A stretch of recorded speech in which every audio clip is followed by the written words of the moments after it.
আসসালামু আলাইকুম everyone, welcome back to my YouTube channel. চলে আসলাম আপনাদের খুবই পছন্দের একটি রেসিপি নিয়ে। আজকের রেসিপিটি হচ্ছে চিকেন মোমো। অনেকেই এই চিকেন মোমোটিকে ডাম্পলিং বা ডিমসাম নামে চিনে থাকেন। আর এই চিকেন মোমো খেতে কিন্তু অনেক ইয়াম্মি এবং হেলদি হয়ে থাকে। চেষ্টা করেছি এই চিকেন মোমোর রেসিপিটি খুবই সহজভাবে আপনাদের সামনে উপস্থাপন করতে। প্রথমেই চিকেন মোমোর বাইরের আবরণটি তৈরি করতে হবে। এজন্য এখানে 1.5 কাপের মতো ময়দা নিয়েছি ও এর ভিতরে আমি দিয়েছি সামান্য পরিমাণে সয়াবিন তেল এবং পরিমাণ মতো লবণ। এর সঙ্গে তেল ও লবণটিকে খুবই ভালো করে মিক্সড করে নিয়েছি। মিক্সড করে নেওয়া হয়ে গেলে দিয়ে দিচ্ছি রুম টেম্পারেচারে থাকা অর্থাৎ নর্মাল পানি। ময়দার সঙ্গে একটু একটু করে পানি অ্যাড করে খুবই সফট একটি ডো তৈরি করে নিতে হবে। ডোটি পারফেক্ট হয়েছে কিনা তখনই বুঝবেন যখন দেখতে পারবেন ডোটি আপনার হাত এবং বাটির সাথে উঠে আসছে না। এখন এই ডোটিকে রেস্টে রেখে দিচ্ছি প্রায় 1 ঘন্টার মতো। আপনাদের হাতে যদি সময় কম থাকে সেক্ষেত্রে আধা ঘন্টা রাখলেই হবে। এখন চিকেন মোমোর ভেতরে পুরটি তৈরি করব। এর জন্য এখানে চিকেনের ব্রেস্ট পিস নিয়েছি। এখন এই মাংসগুলোকে পেস্ট করে নিয়েছি। আর এই চিকেনগুলোকে কিন্তু আমি মিহি করিনি, অনেকটা কিমার মতো।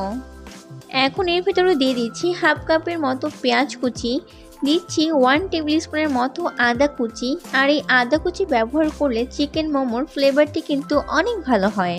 দিচ্ছি 1 টেবিল স্পুনের মতো কাঁচামরিচ কুচি, 1 টেবিল স্পুনের মতো দিচ্ছি ঘি। এখানে ঘিয়ের পরিবর্তে আপনারা সয়াবিন তেলও ব্যবহার করতে পারেন, তবে ঘি দিলে চিকেন মোমোর ফ্লেভারটি কিন্তু অনেক ভালো হয়। পরিমাণ মতো দিচ্ছি লবণ, 1 টেবিল স্পুনের মতো দিচ্ছি লাইট সয়া সস, 1/2 টেবিল স্পুনের মতো দিচ্ছি শুকনো মরিচের গুঁড়ো, 1 টেবিল স্পুনের মতো দিচ্ছি ইনস্ট্যান্ট মশলা। তো সবগুলো উপকরণকে খুবই ভালো করে একটু মিক্সড করে নিচ্ছি। মিক্সড করে নিয়েছি, এখন এগুলোকে একটি সাইডে রেখে দিচ্ছি। প্রায় 1 ঘন্টা পরে এই ডোটি কিন্তু অনেকটাই সফট হয়েছে। একটু ডো নিয়ে লুচি আকারে শেপ দিচ্ছি। আর এই রুটিটা খুব বেশি একটা মোটাও হবে না, আবার খুব একটা পাতলাও হবে না। এখানে একটু দেখিয়ে দিচ্ছি চিকেন মোমোর বাইরের আবরণটি কিন্তু ঠিক এমন হবে। এখন এর ভিতরে রেডি করে রাখা পুরটি দিয়ে দিচ্ছি। ঠিক মাঝখান বরাবর দিতে হবে। এবার এটাকে ভাঁজ করতে হবে। আসলে আমি তো এক্সপার্ট নই আর রেগুলার চিকেন মোমো বানাইও না, তাই আমার কাছে এইভাবে ভাঁজ করাটা একটু সহজ লেগেছে। এভাবে ঘুরিয়ে ঘুরিয়ে ভাঁজ করে নিতে হবে।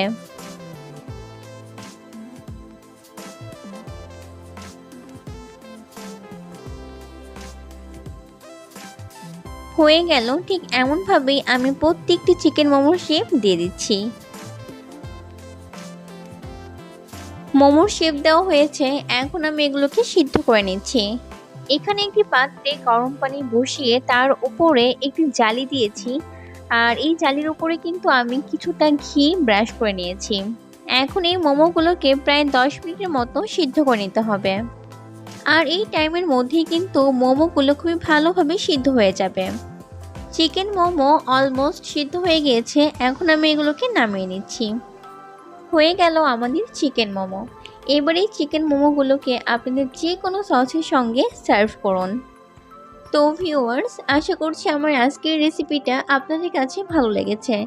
রেসিপিটি ভালো লাগলে অবশ্যই শেয়ার করবেন এবং আমার চ্যানেলটি সাবস্ক্রাইব করে পাশেই থাকবেন। আজকের মতো এই পর্যন্তই। সবাই ভালো থাকবেন। আল্লাহ হাফেজ।